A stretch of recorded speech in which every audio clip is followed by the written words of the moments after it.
श्री गणेशाय नमः। गुरु गुरु तिय पद बंदी प्रभु रामा, सीता लखन समेत सिया रामा, फिरे हरस विस्मय सहित रामा, आए परन निकेत सिया रामा, दीन दयाल विरत संभारे, हरौ नाथ मम संकट भारी।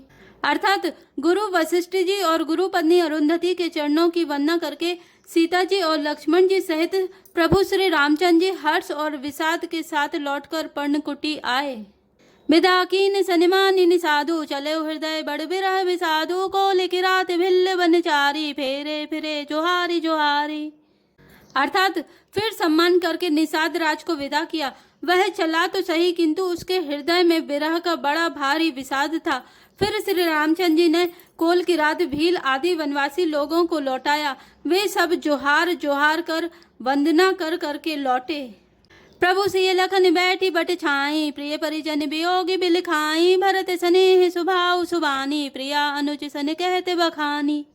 अर्थात प्रभु श्री रामचंद्र जी, सीता जी और लक्ष्मण जी बड़ की छाया में बैठकर प्रियजन एवं परिवार के वियोग से दुखी हो रहे हैं। भरत जी के स्नेह स्वभाव और सुंदर वाणी को बखान बखान कर वे प्रिय पत्नी सीता जी और छोटे भाई लक्ष्मण जी से कहने लगे, प्रीति प्रतीति वचन मन करिनी, श्रीमुख राम प्रेम बस भरिनी, ते अवसर खगमृग जल मीना, चित्रकूट चर अचर मलीना।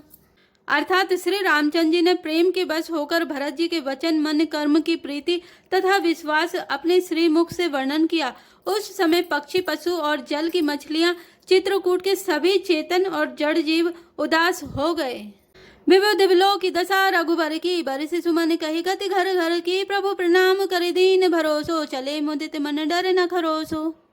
अर्थात श्री रघुनाथ जी की दशा देखकर देवताओं ने उन पर फूल बरसाकर अपने घर घर की दशा कही, दुखड़ा सुनाया। प्रभु श्री रामचंद्र जी ने उन्हें प्रणाम कर आश्वासन दिया। तब वे प्रसन्न होकर चले, मन में जरा सा भी डर न रहा। सानुज सिय समेत प्रभु रामा, राजत परन कुटीर सिय रामा, भगत ज्ञान बैराग्य जनु रामा, सोहत धरे शरीर सिय रामा, दीन दयाल विरधु संभारे, हरौ नाथ मम संकट भारी। अर्थात छोटे भाई लक्ष्मण जी और सीता जी समेत प्रभु श्री रामचंद्र जी पर्णकुटी में ऐसे सुशोभित हो रहे हैं मानो वैराग्य भक्ति और ज्ञान शरीर धारण करके शोभित हो रहे हों। मुनि महिषुर गुर भरत भुआलो, राम बिरह सबु साजु बिहालो, प्रभु गुण ग्राम गनत मन माही, सब चुपचाप चले मग जाही। अर्थात मुनि ब्राह्मण गुरु वशिष्ठ जी, भरत जी और राजा जनक जी, सारा समाज श्री रामचंद्र जी की बिरह में बिहल है। प्रभु के गुण समूहों का मन में स्मरण करते हुए सब लोग मार्ग में चुपचाप चले जा रहे हैं। जमुना उतरी पार सब भयऊ, सो बासरु बिनु भोजन गयऊ, उतरी देव सरिदू सर बासु, राम सखा सब कीन सुपासु। अर्थात पहला दिन सब लोग यमुना जी उतरकर पार हुए, वह दिन बिना भोजन के ही बीत गया। दूसरा मुकाम गंगा जी उतरकर गंगा पार श्रृंगवेरपुर में हुआ। वहां राम सखा निषाद राज ने सब सुप्रबंध कर दिया। सही उतरी गोमती नहाए, चौथे दिवस अवधपुर आए, जनक रहे पुरवासर चारे, राजकाज सब साज समारे। अर्थात फिर सही उतरकर गोमती जी में स्नान किया और चौथे दिन सब अयोध्या जी जा पहुंचे। जनक जी 4 दिन अयोध्या जी में रहे और राजकाज एवं सब साज सामान को संभाल कर सौंपी सचिव गुरु भरतहि राजू, तेरहुति चले साज सब साजू, नगर नारी नर गुर सिख मानी, बसे सुखेन राम रजधानी। अर्थात तथा मंत्री गुरुजी तथा भरत जी को राज्य सौंपकर सारा साज सामान ठीक करके तिरहुत राज को चले। नगर के स्त्री पुरुष गुरुजी की शिक्षा मानकर श्री राम जी की राजधानी अयोध्या जी में सुख पूर्वक रहने लगे।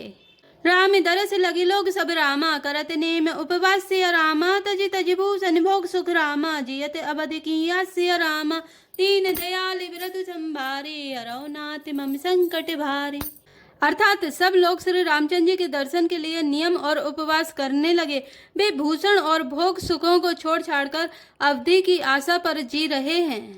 सचिव सुसेवक भरत प्रबोधे, निज निज काज पाए सिख ओधे, पुनि सिख दीन बोले लघु भाई, सौंपी सकल मातु सेवकाई।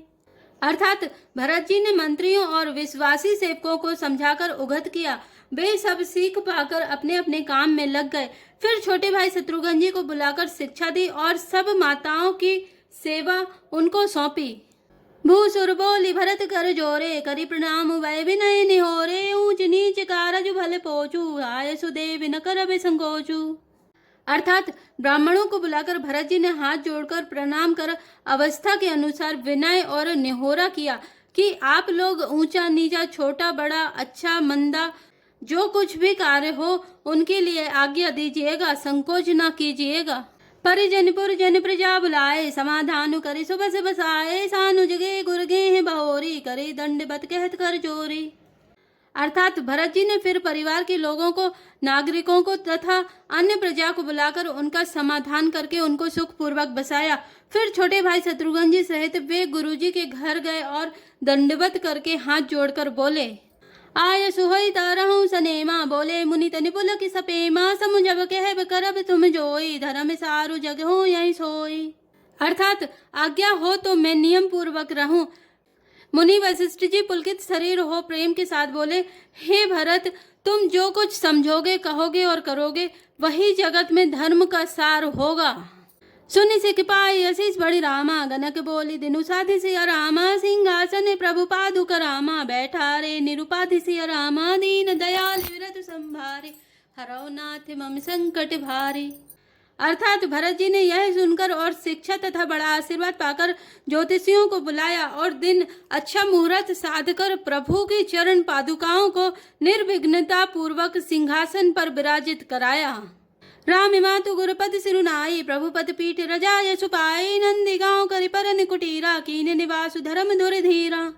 अर्थात फिर श्री राम जी की माता कौशल्या जी और गुरु जी के चरणों में सिर नवाकर और प्रभु की चरण पादुकाओं की आज्ञा पाकर धर्म की धुरी धारण करने में धीर भरत जी ने नंदी ग्राम में पर्णकुटी बनाकर उसी में निवास किया।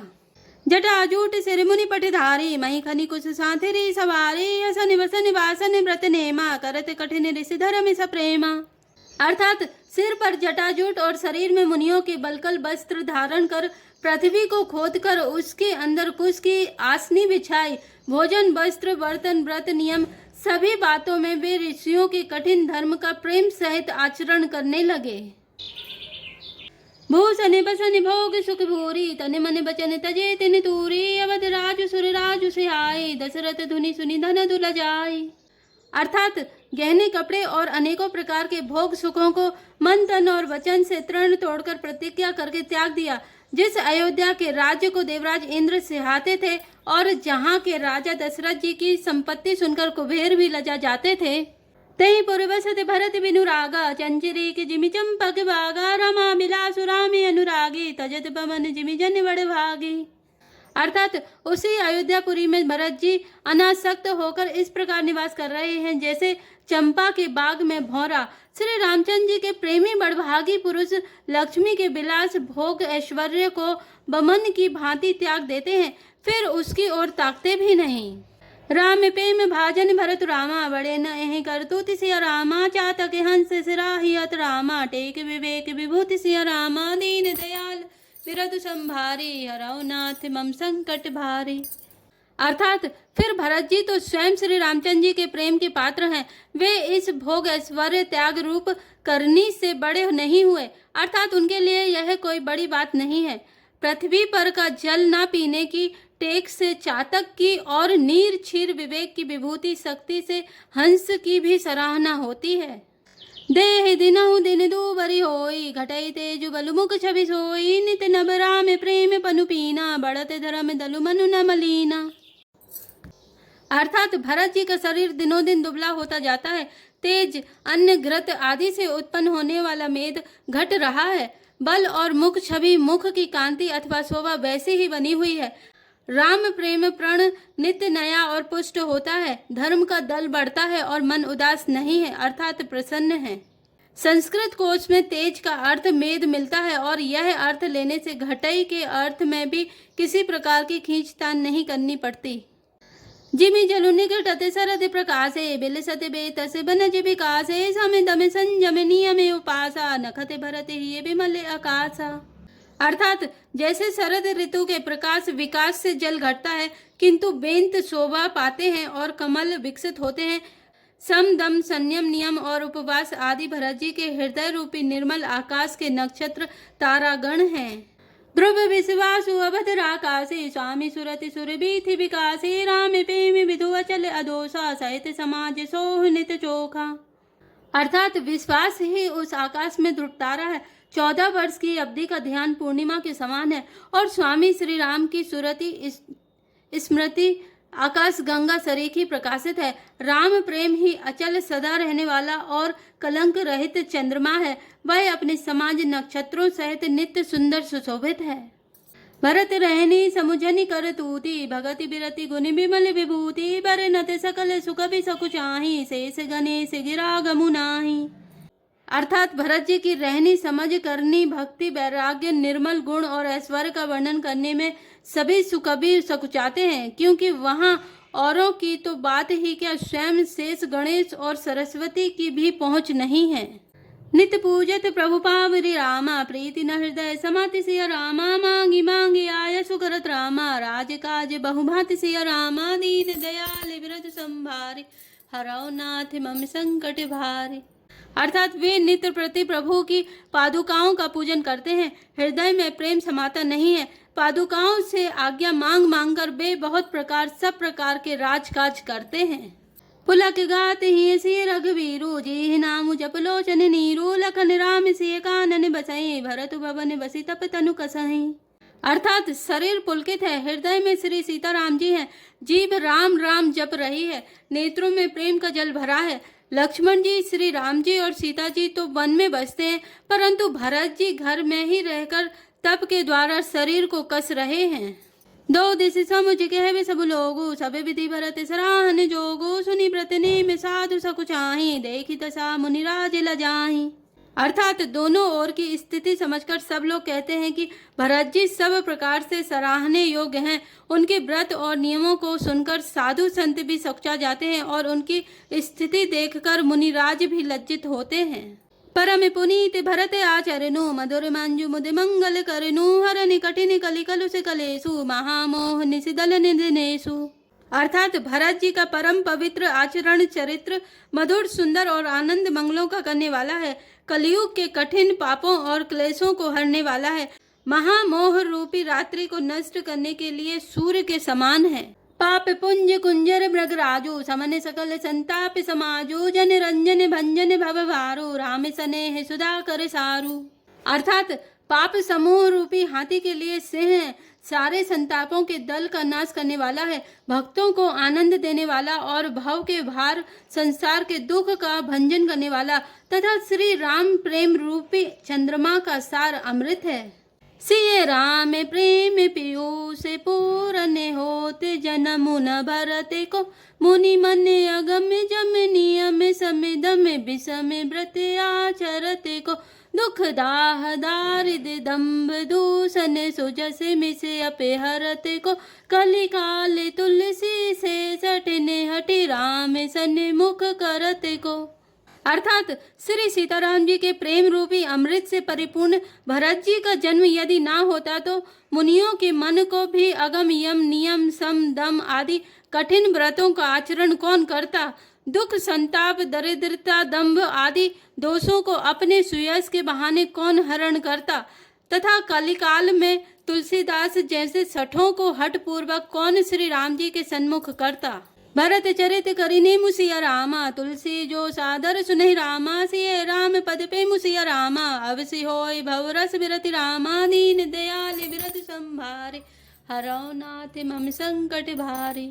अर्थात तुलसीदास जी कहते हैं जो कोई भरत जी के चरित्र को नियम से आदर पूर्वक सुनेंगे उनको अवश्य ही श्री सीताराम जी के चरणों में प्रेम होगा और सांसारिक विषय रस से वैराग्य होगा।